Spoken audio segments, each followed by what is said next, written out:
সেকেন্ডের জন্য ওই পানির মধ্যে তার জিহ্বাটা টাচ করছে। হুজুর আমি কি বলবো হুজুর, খালের মধ্যে এত পানি, এই ছোট্ট প্রাণীটা মাত্র 1 সেকেন্ড তার জিহ্বাটা টাচ করার কারণে পুরা খালের পানি টকবক করতে শুরু করে দিল।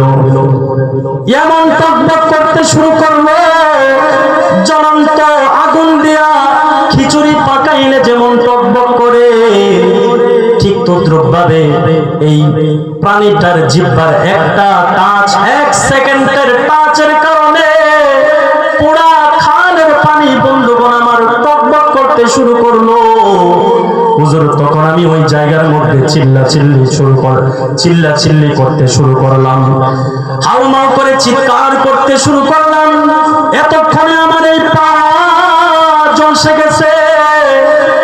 হুজুর আমার চিল্লাচিল্লি হাউমাউ করার কারণে, আমার চিৎকার শুনে আমার ডিউটিরত বন্ধুবর্গ যারা ছিল ওনারা আমার কাছে চলে আসলো। এই পানি থেকে আমাকে উদ্ধার করে নিয়ে পাকিস্তানের ওই জায়গার মধ্যে বড় বড় এমবিবিএস ডাক্তার, বড় বড় হাসপাতালে আমারে চিকিৎসা করানো হলো। হুজুর আজকে 3 বছর হয়ে যায়, কোন ডাক্তার আমার চিকিৎসা ধরতে পারে নাই। এরপরে যুবক এই কথা বলার পরে ওই মজলিসের মধ্যে তার পায়ের সেই অংশটা দেখায়।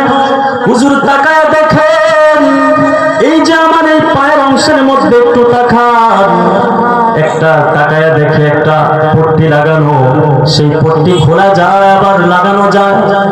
ওই মজলিসের মধ্যে অনেক মানুষ ছিল। এই পট্টিটা যখন খোলা হয়, এই মজলিসের মধ্যে যতগুলো মানুষ ছিল তারা সকলেই সাক্ষী দেয় এখনো পর্যন্ত ওই যুবকের ওই পায়ের অংশের মধ্যে গোশত গজায় না।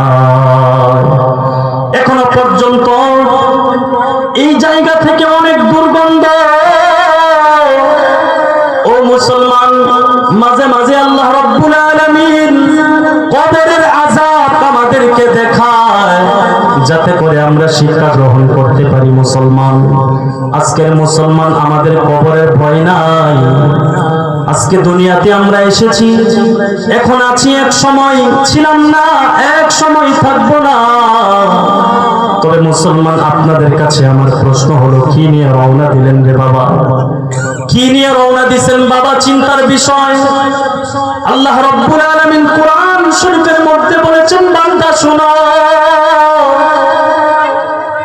প্রতিটি মানুষ একটা করে যখন গুনাহ করে, একটা গুনার বদৌলতে 8টা সাক্ষী হয়ে যায়। কয়টা বলুন? আমি আমার আলোচনায় ঢুকতেছি।